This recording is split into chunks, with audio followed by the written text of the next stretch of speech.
Welcome to प्रयास Gupta classes. आज है 25 जून। 25 जून 2024 से जितने भी करंट अफेयर बनेंगे वो हम आज इस वीडियो में करेंगे।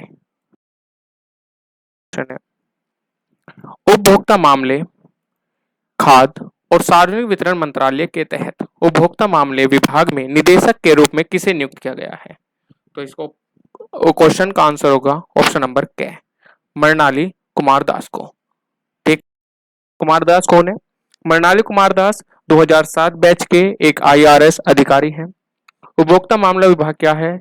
ये आपका खाद्य एवं सार्वजनिक वितरण मंत्रालय का एक हिस्सा है। क्वेश्चन, 18वें MIFF 2024 में सर्वश्रेष्ठ वृत्त चित्र के लिए किस भारतीय फिल्म ने गोल्डन कोच पुरस्कार जीता है?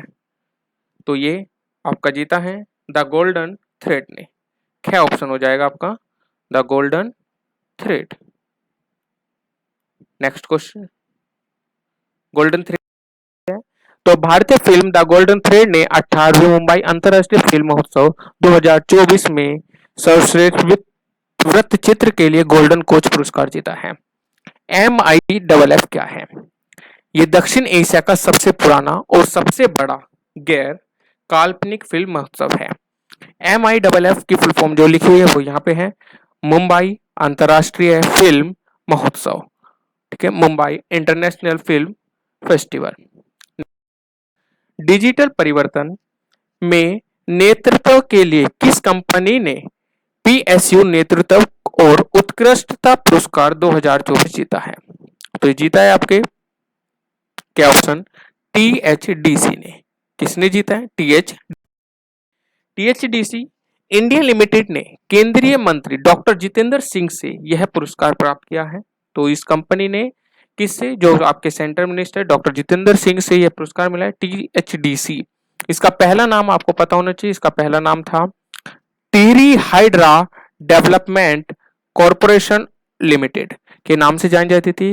ये क्या है? भारत में एक अग्रणी विद्युत उत्पादक कंपनी है, जो इलेक्ट्रिसिटी कंपनी है।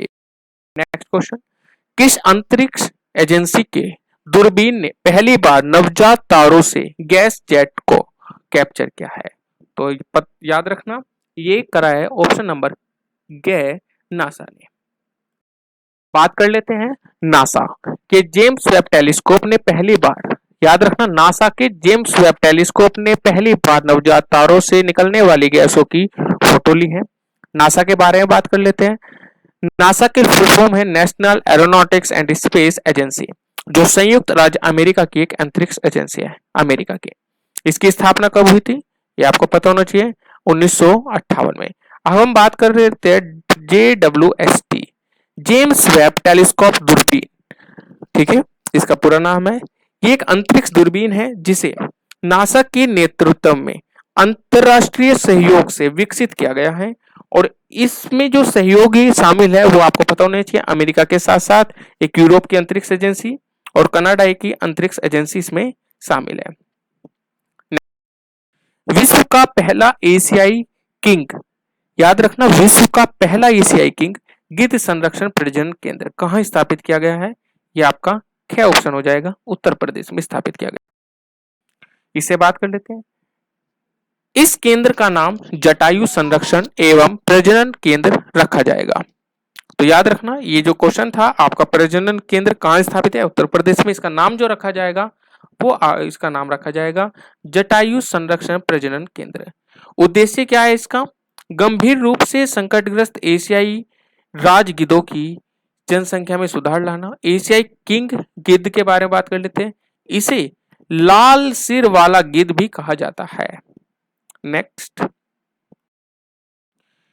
2024 में ICC T20 विश्व कप इतिहास में वेस्ट इंडीज के लिए सर्वाधिक विकेट लेने वाले गेंदबाज बनकर डेविन ब्रावो को किसने पीछे छोड़ा? तो ऑप्शन हो जाएगा घ ऑप्शन, आंद्रे रसेल ने।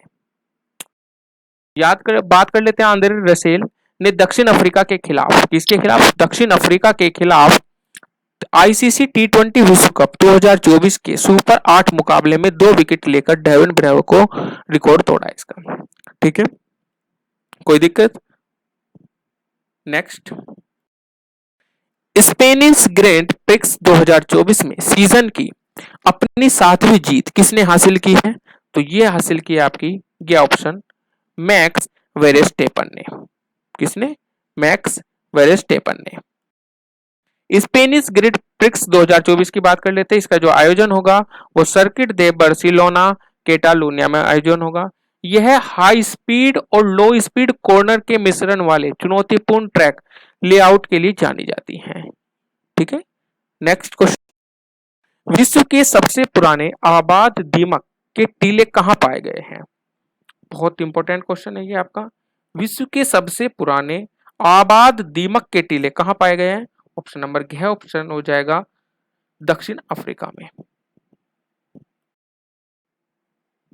ये दक्षिण अफ्रीका के कहां पे, किस नामाक्वालैंड क्षेत्र में पाए गए छिमक के ये टीले, दीमक के टीले जिन्हें ह्यूएल्टिटीज कहा जाता है। ये टीले 34,000 से 13,000 वर्ष पुराने हैं, जो इन्हें पता चला है। कोयला मंत्रालय ने किस राज्य में भूमिगत कोयला गैसीकरण के लिए भारत की पहली पायलट परियोजना शुरू की है? तो याद रखना, कोयला मंत्रालय ने किस राज्य में करी है भूमिगत कोयला गैसीकरण के लिए भारत की पहली पायलट परियोजना? तो याद रखना, ये आपकी हुई है झारखंड में। कहां पे? झारखंड में। यह पायलट परियोजना ईस्टर्न कोलफील्ड्स लिमिटेड ईसीएल द्वारा झारखंड के जामताड़ा जिले के कास्ता कोयले ब्लॉक में शुरू की जा रही है। भूमिगत की बात कर लेते हैं। भूमिगत कोयला गैसीकरण क्या है? यह एक ऐसी प्रक्रिया है जिससे कोयले को कोयला परत में ही रहते हुए गैस में परिवर्तन किया जाता है। तो याद रखना, ये एक साइंस का भी क्वेश्चन बन रहा है कि कोयले को कोयला परत में ही रहते हुए गैस में कैसे परिवर्तन करा जा सकता है। तो वो करेगा आप यूजीसी के द्वारा, मतलब कि भूमिगत कोयला गैसीकरण के द्वारा। ये आपका आज का लास्ट क्वेश्चन होगा। भारतीय सेना ने कारगिल युद्ध के नायकों को श्रद्धांजलि के रूप में खालूबार युद्ध स्मारक कहां खोला है? तो ये आपका खालूबार युद्ध स्मारक कहां खोला है? ये आपका लद्दाख में खोला है। तो बात कर लेते हैं खालूबार युद्ध स्मारक क्या है। ये लद्दाख की प्रसिद्ध आयरन घाटी। तो यहां से सबसे पहले स्टैटिक जीके का एक क्वेश्चन बनता है कि आयरन घाटी कहां पे स्थित है?